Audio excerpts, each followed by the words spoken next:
अस्सलाम वालेकुम everyone, welcome back to my channel Rangad village vlogs. कैसे हैं आप लोग सब? हम भी ठीक हैं अल्हम्दुलिल्लाह। आज अल्लाह अल्लाह करके किचन की ना जो जो काम होना था उसकी बारी आ ही गई है ना। जो किचन में इतना तंग किया हुआ था सिविक ने, जो या आप दिमक बोलते हैं, क्या बोलते हैं उसको, वो बहुत ज़्यादा। और ये जो मेरा सिंक था ये भी नीचे लटका हुआ था तकरीबन ना।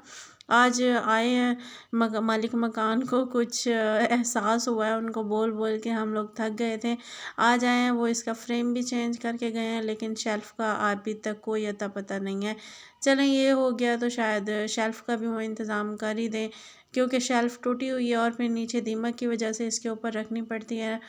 वो टूटी हुई शेल्फ़ है, टूटी हुई शेल्फ़ के साथ ही लकड़ी का ना एक फट्टा रखा हुआ है। लेकिन ये जो आज फ्रेम चेंज करवा के गया है ना वो, तो फ्रेम के अंदर से इतनी दीमक निकलती होती थी, हर दूसरे दिन तीसरे दिन ना साफ़ करना पड़ता था। लेकिन फिर भी ना बहुत यानी कि अजीब सा एहसास होता था। मैंने कहा चलें आज इतना करा दिया वही ठीक है।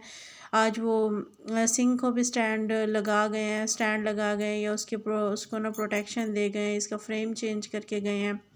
देखो अब शायद चूल्हे का भी वो इंतज़ाम कर ही दें, या फिर ज़रा सा काम करके गए हैं और ज़रा से काम में इतना ज़्यादा फैलाव हो गया ना, ऐसा लग रहा है जैसे पूरा घर बिखरा हुआ है। और ख़ास तौर पे जो दीमक निकली है उस लकड़ी के अंदर से, जो फ्रेम उन्होंने निकाला है, उससे तो इतनी उलझन हो रही है। ये यहाँ पे इतनी दीमक होती थी ना, तो मैं इसको ना इसके पास ही नहीं लगती होती थी। सफाई करती थी हफ्ते में, लेकिन ना दिल ही नहीं करता होता था ना इसके करीब जाने को। इतनी गंदी स्मेल भी अजीब सी आ रही होती थी। तो इसमें ज़्यादातर ना इसके अंदर ज़्यादातर ना मैं ये बग़ैर ज़रूरी चीज़ें ही रखती होती थी। और वैसे भी ना किचन के जो नीचे वाले सारे कैबिनेट्स हैं ना, उन कैबिनेट्स को मैं यूज़ नहीं करती, जस्ट ऊपर वाले कैबिनेट्स को यूज़ करती हूँ, क्योंकि उनका पहले वाला सामान पड़ा हुआ। और फिर दीमक की वजह से जो उनके अंदर से जो कीड़े निकलते हैं ना, वो उसमें तो ना बंदा, मुझे नहीं लगता कि कोई भी यानी कि चीज़ें अपनी रख सकता है। जस्ट मैं ऊपर वाले यानी कि रैंक यूज़ कर लेती थी और उसके ऊपर यानी कि बर्तन रख लेती थी। ये जी मैंने सफाइयाँ वगैरह इधर मुकम्मल कर ली, गंद वगैरह सारा उठा लिया था। जो फालतू लकड़ी वगैरह थी जो ठीक थी वो मैंने उठा के उनकी ना नीचे वाले रैंक में रख दी थी, क्योंकि वो हिदायत करके गए थे कि ये लकड़ियाँ फेंकनी नहीं। और जिसके अंदर ज़्यादा यानी कि दीमक था, बहुत ज़्यादा ख़राब थी, उनको मैंने उठा के बाहर फेंक दिया। मैंने कहा अगर वो भी अंदर रखूँगी तो शायद मे भी जो बचा हुआ है उसके अंदर भी लगना स्टार्ट हो जाए। चलें देखते हैं वो फिर भी कुछ तो मैंने उसके अंदर रख दी है। वो सारी सफाइयाँ मुकम्मल करने के बाद मैंने कहा पहले बर्तन धो लेती हूँ, बर्तन धो के फिर बाकी की सफाइयाँ करके। आज ना इतनी मट्टी और कीड़ों की वजह से इतनी उलझन हो रही है ना, आज मैंने सारे घर को ना वॉश करना है। वॉश करके और ख़ास तौर पे मैं सहन को और बरामदे को वॉश कर लूँगी। जो मेरे कमरे हैं उनके अंदर ना मैं टाँकी मार लूँगी, या क्या बोलते हैं आप उसको, तपड़ी बोलते हैं, टाँकी बोलते हैं, या वाइपर बोलते हैं, कुछ भी वही कर लूँगी। क्योंकि पानी का ढलवान यानी कि ना ठीक नहीं है वहाँ से, तो पानी निकालना बहुत मुश्किल हो जाता है। मैंने कहा चलें पहले जो ना किचन के अंदर सफाई नीचे फ़र्श साफ़ करने से पहले वो काम कर लेते, जिससे ना फ़र्श गंदा ना हो। तो मैंने पहले बर्तनों को वॉश कर लिया, साथ में चूल्हे को भी मैं वॉश कर लूँगी। वॉश वगैरह करके, और दूध रखा हुआ था, मैंने कहा चलें दूध ना ख़राब हो, वो दूध गर्म कर लूँगी। और नाश्ता तो हमने किया नहीं था आज, मालिक मकान ने पहले ही उसको शायद जल्दी एहसास हो गया ना कि मैं जाके इनका काम करवा दूँ, तो आज नाश्ते से पहले ही वो ठक ठक उसने स्टार्ट कर दी।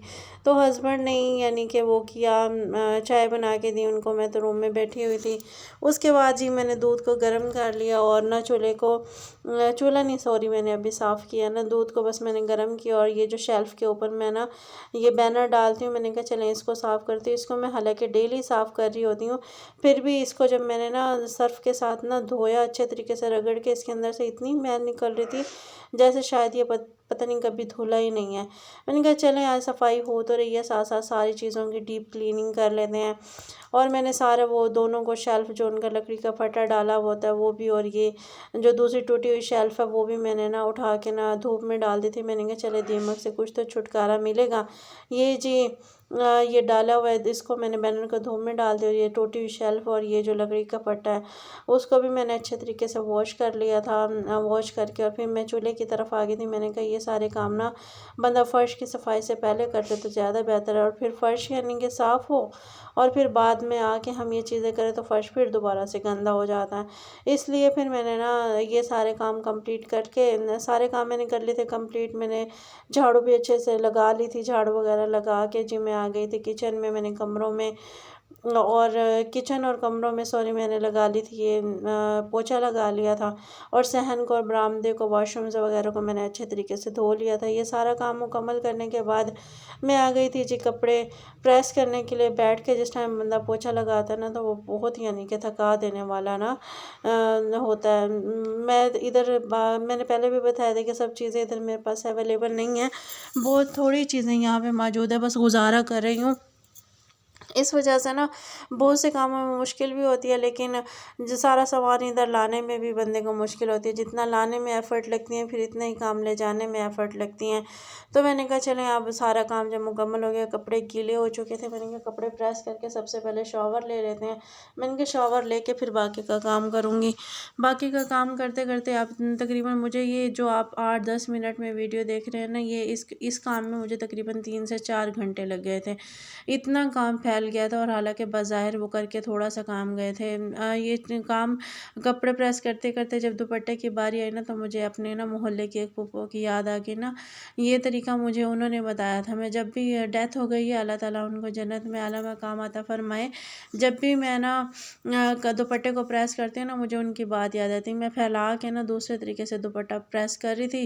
उस टाइम मैं टीचिंग करती होती थी, लेकिन ना बाद में उन्होंने बताया तो फिर जब से मैं इसी तरीके से ना दुपट्टे को प्रेस करती हूँ। फिर उसके बाद मैंने शावर लिया, शावर लेके ना फारिग हुई, जब मैंने ना खाना बनाया, अपने लिए खाना खाया, वो मैंने सीन शूट ही नहीं किए। फिर बच्चे आ गए थे, ये तकरीबन बच्चे बैठे रहे तकरीबन 5:30 तक, और फिर ना अब हो गया था मेरा एंड। मैं इतना थक चुकी थी ना बस बंदा बयान नहीं कर सकता। बच्चों को पढ़ाते पढ़ाते टाइम और थकावट बस इतनी थी ना बंदे का ना एंड हो गई थी आज तो मेरी। फिर अगर आज का व्लॉग बस यहीं तक।